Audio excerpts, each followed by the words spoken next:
अस्सलामुअलैकुम वरहमतुल्लाहि वबरकातुहू। स्वागत है आपका उर्दू फॉर बिगनर पार्ट 2 में। इससे पहले video Urdu for beginner part 1 में हमने आपको हिंदी बारह खड़ी से उर्दू पढ़ना सिखाया था, और इस वीडियो में यानी उर्दू फॉर बिगनर पार्ट 2 में हम आपको हिंदी मात्राओं से उर्दू पढ़ना सिखाएंगे कि हिंदी मात्राओं से उर्दू कैसे पढ़ी जाती है और हिंदी मात्राएं जो हैं वो उर्दू में कैसे लिखी जाती हैं। आप देखते रहें और आखिर तक बने रहें। इस वीडियो को आखिर तक लाजमी देखें, तभी आपके समझ में आएगा, वरना आपके समझ में नहीं आएगा। चलिए शुरू करते हैं आज के सबक को। वीडियो शुरू करने से पहले अगर आप नए हैं तो हमारे इस YouTube channel NHP Urdu academy को ज़रूर सब्सक्राइब कर लें और बेल आइकन को ज़रूर दबा दें, ताकि जब भी हम कोई नई अपडेट लेकर आएँ उसका नोटिफिकेशन आपको जल्द से जल्द पहुंचे और सबसे पहले पहुंचे। चलिए शुरू करते हैं।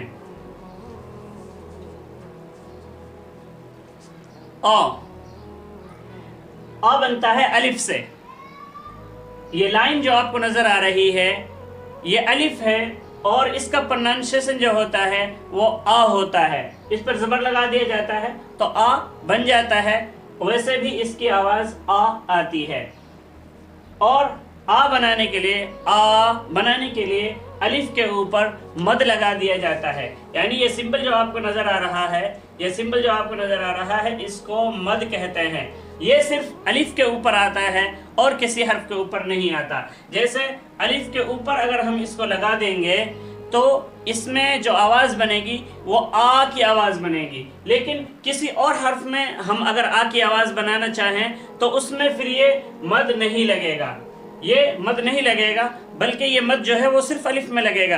अगर हमें जैसे मीम हम लिखते हैं, मीम, अगर इसमें माँ की आवाज़ हमें बनानी है यानी आ बढ़ाना है तो प्लस में अलिफ हमें लगाना पड़ेगा इसमें, और जितने भी अल्फाज हैं तमाम में अलिफ लगाना पड़ेगा, लेकिन अलिफ के साथ अलिफ नहीं लग सकता। तो इसलिए अलिफ के साथ जो है वो मद आता है। आप इसको याद रखें और अच्छी तरीके से ध्यान रखें कि अलिफ के साथ दूसरा अलिफ नहीं लग सकता। तो इसलिए मीम को माँ बनाने के लिए अलिफ लगाएंगे और मीम बनेगा, मीम यहाँ तक और अलिफ ये लगा तो माँ। ऐसे ही नून प्लस अलिफ तो बराबर में बनता है नून अलिफ ना। तो इनको याद रखें, अलिफ के ऊपर ही सिर्फ ये मद आएगा और किसी हर्फ के ऊपर मद नहीं आएगा।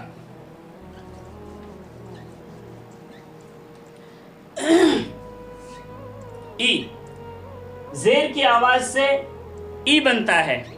छोटी इमली जेर की आवाज से, हमने भी यहाँ भी बताया था हमें कि जेर की आवाज नीचे की तरफ जाती है और छोटी ई की आवाज बनती है, और बड़ी ई की आवाज बनाने के लिए हमें अलिफ के साथ या जोड़ना है और उसके नीचे जेर लगाना है। जैसे अलिफ बना दिया और अलिफ के नीचे जेर लगा दिया तो बन गई आवाज ई। लेकिन या को जब हम बढ़ा देंगे तो बड़ी ई की आवाज बन जाएगी ई। किसकी आवाज बन जाएगी? बड़ी ई की आवाज बन जाएगी ई। तो बड़ी ई की आवाज बनाने के लिए हमें अलिफ के साथ या लगाना है और अलिफ के नीचे जेर लगाना है। ऊ की आवाज जो बनती है वो पेश से बनती है। पेश से ऊ की आवाज बनती है, और बड़े ऊ की आवाज जो होती है वो अलिफ के साथ वाव लगा देने से बड़े ऊ की आवाज बन जाती है, और अलिफ के ऊपर पेश लगाने से बड़े ऊ की आवाज बनती है। अब इसको हम सिचुएशन के हिसाब से कैसे पढ़ सकते हैं। अगर अलिफ और वाव हमें कहीं नजर आ रहा है तो कहीं ओ पढ़ा जाएगा, कहीं औ पढ़ा जाएगा, कहीं ऊ पढ़ा जाएगा। उसको आप अच्छे तरीके से समझ लेना जब आपके सामने कहीं आए। ए, अलिफ के साथ ये लंबी वाली या लगा देने से ए बन जाता है, और ए अलिफ के साथ या लगा देने से ए बन जाता है। जैसे ए डी दोनों एक तरीके के हैं, लेकिन इसके ऊपर जबर है, इसके ऊपर मात्रा लगी हुई है, तो इन दोनों की आवाज एक जैसी आएगी। इसको ए भी पढ़ सकते हैं, इसको आई भी पढ़ सकते हैं।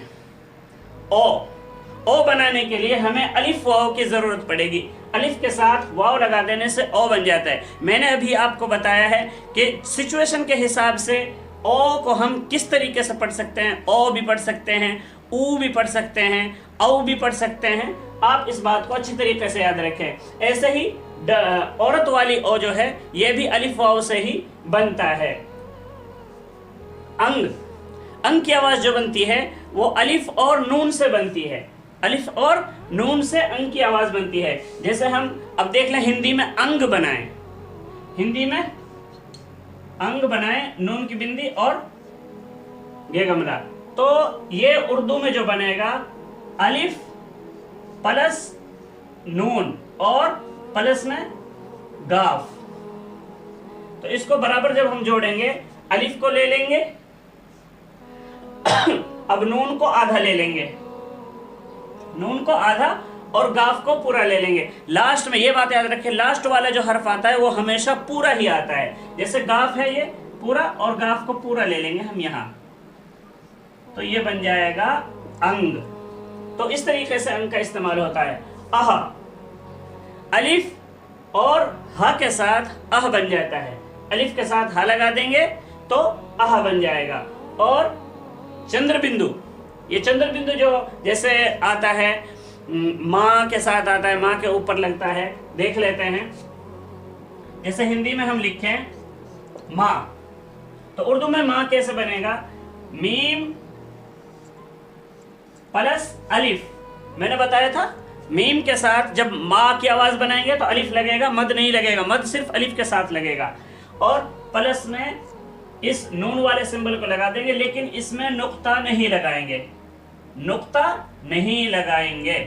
تو برابر میں جو بنے گا میم کو لے لیں گے, میم اور یہ لے لیا بیچ میں الف, میم الف, اور یہاں لگا دیں گے نون کے سمبل کو, اس میں نقطہ نہیں لگائیں گے, تو بن جائے گا ماں. تو آپ کو اچھی طریقے سے یہ سمجھ میں آ گئے ہوں گے, آپ نے اچھی طریقے سے دیکھ لیے ہوں گے. اگر آپ کے سمجھ میں آ گئے ہیں تو آپ کمنٹ سیکشن میں ضرور بتلائیں کہ آپ کے سمجھ میں آئے ہیں یا نہیں آئے. اور اگر آپ کو یہ ویڈیو اچھی لگی ہے, انفارمیٹیو اگر ویڈیو لگی ہے, آپ اس کو لائک کریں, شیئر کریں اینڈ سبسکرائب ضرور کریں, تاکہ اردو سیکھنے میں ہم آپ کی مدد کر سکیں. اور بیل آئیکن کو بھی ضرور دبا دیں تاکہ جب بھی ہم کوئی نئی ویڈیو ڈالیں اس کا نوٹیفیکیشن آپ کے پاس پہنچ جائے. اب آپ اس کا ایک اسکرین شاٹ لے سکتے ہیں.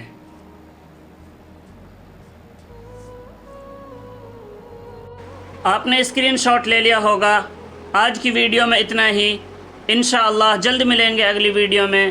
تب تک کے لیے آپ اپنا خیال رکھیے, اپنی فیملی کا خیال رکھیے. السلام علیکم ورحمۃ اللہ وبرکاتہ.